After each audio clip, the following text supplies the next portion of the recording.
அதாங்க அட்டகாசமாக நம்மளுக்கு வந்து இந்த பொட்டேட்டோ மசாலா ரெடி ஆகிடுச்சிங்க. ஸோ நீங்களும் ட்ரை பண்ணி பாருங்கள், அருமையாக இருக்கும். கூட்டு சிரிக்கிற கூட்டுக்கு உருளைக்கிழங்கு வறுவல் சூப்பராக இருக்குங்க. உருளைக்கிழங்கு வறுவலுக்கு ஃபஸ்ட்டு நான் இப்போ ஸ்கின் எல்லாம் வந்து பார்த்திங்கன்னா எடுத்துகிட்டு ரிமூவ் பண்ணியாச்சு, வாஷ் பண்ணிவிட்டு கட் பண்ணி எடுத்துருக்கேன். ஸோ குக்கரில் சேர்த்துக்கலாம், ஒரே விசில் தாங்க, தண்ணி சேர்த்துக்கலாங்க. கொஞ்சமாக வந்து கல்லுப்பு வந்து சேர்த்துக்கிறேங்க. சேர்த்துட்டு லாக் பண்ணிவிட்டு 1 விசிலுக்கு அப்புறம் ஓப்பன் பண்ணி பார்க்கலாம்.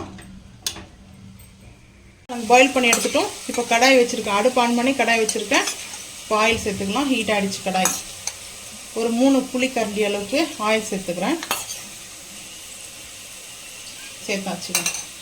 ஃபுல்லாக 3 புளிக்கரண்டி அளவுக்கு சேர்க்கல, கொஞ்சம் கம்மியாக சேர்த்துக்கலாம். கொஞ்சமாக கடுகு சேர்த்துக்கலாம், சோம்பு சேர்த்துக்கலாம். சோம்பு வந்து கொஞ்சம் சூப்பராக இருக்குங்க, சேர்த்து பாருங்கள், டேஸ்ட்டு அப்படி இருக்கும். ஸோ இப்போ அடுப்பு ஃப்ளேம் பண்ணிக்கலாம். பண்ணிவிட்டு கடுகு பொரியட்டும். பொடிசாக கட் பண்ணி வச்சுருக்கிறேன். ஆனியனும் கருவேப்பிலை இருக்குது, கருவேப்பிலை வாஷ் பண்ணி தான் வச்சுருக்கேன். பொடி கருவேப்பிலை இது வந்து பார்த்திங்கன்னா அப்படியே சேர்த்துக்கலாங்க. இப்போ பொரிய ஆரம்பிச்சிருச்சு, இப்போ சேர்த்துக்கலாம். கருவேப்பிலையோடு சேர்த்து பாருங்கள். இப்போ ஃப்ளேம் பண்ணிக்கலாம். நல்லா வதங்கட்டும், பார்த்துக்கலாம். ஆனியன் நல்லா வதங்கிடுச்சுங்க. இந்த டைமில் தக்காளி சேர்த்துக்கலாம்.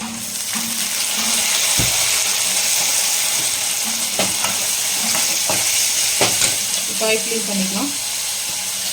தக்காளி வந்து சேர்க்காம கூட நம்ம வந்து பொட்டேட்டோ மசாலா செய்யலாம், அவ்வளோ சூப்பராக இருக்கும். இஞ்சி பூண்டு பேஸ்ட்டு 1/2 டீஸ்பூன். இந்த மசாலா ஒன்று போதும், அவ்வளோ அருமையாக இருக்குங்க.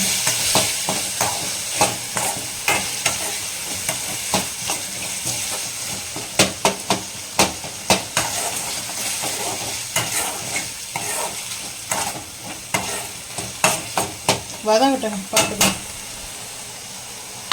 கொஞ்சமாக கல்லுப்பு, ஆல்ரெடி நம்ம குக் பண்ணும்போது பொட்டேட்டோவில் வந்து சேர்த்துருக்கோம் இல்லையா, அதனால் கொஞ்சமாக சேர்த்து வச்சுங்க.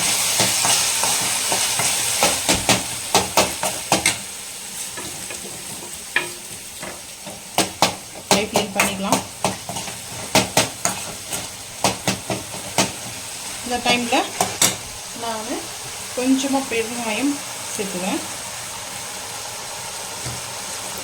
அதுக்கப்புறம் காஷ்மீர் மிளகாய் தூள் ஒரு 1/2 டீஸ்பூன். ஒரு 1/4 டீஸ்பூன் வந்து மட்டன் மசாலா. இது roast masala, mutton roast masala. அந்த நான்வெஜ் டேஸ்ட்டுக்காக நான் சேர்க்குறேன்.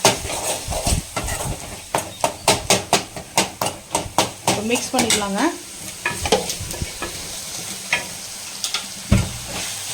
மிக்ஸ் பண்ணிவிட்டு பாருங்கள் எப்படி இருக்குது மசாலா. பொட்டேட்டோ சேர்த்துக்கலாம்.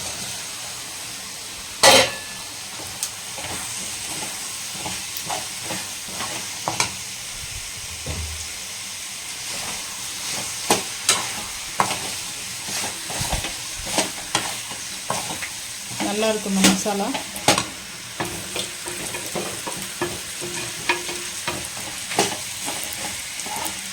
சூப்பராக இருக்குது பாருங்கள். நல்லா ஒரு செவன்னு ரசம் சாதத்துக்கு, சாம்பார் சாதத்துக்கு சைடிஷாக வந்துட்டு நான்வெஜ் சாப்பிட்ற ஃபீலில் வேணும்னா நீங்கள் இந்த மாதிரி பொட்டேட்டோ மசாலா செஞ்சு சாப்பிட்டு பாருங்கள். இப்போது பொடிசாக கட் பண்ணி வச்சுருக்கிறேன், வாஷ் பண்ணி கொத்தமல்லி மட்டும்தான் எடுத்துருக்கேன். வேணும்னா புதினா சேர்த்துக்குங்க. இது கம்ப்ளீட்டாக ஒரு ரெஸ்டாரண்ட் ஸ்டைலில் இருக்கும் இந்த பொட்டேட்டோ மசாலா. அவ்வளோதாங்க, செஞ்சு முடிச்சாச்சு. இப்போ அடுப்பு ஆஃப் பண்ணிடலாம். அடுப்பு ஆஃப் பண்ணியாச்சுங்க. சூப்பராக டேஸ்டான பொட்டேட்டோ மசாலா கறி ரெடி. ஸோ நீங்களும் இதே போல் வந்து செஞ்சு பார்த்துட்டு மறக்காமல் வந்து கமெண்ட் பண்ணுங்கள். ஸோ நான் இப்போ இந்த பவுலுக்கு வந்து பார்த்தீங்கன்னா அப்படியே மாற்றிக்க போகிறேங்க.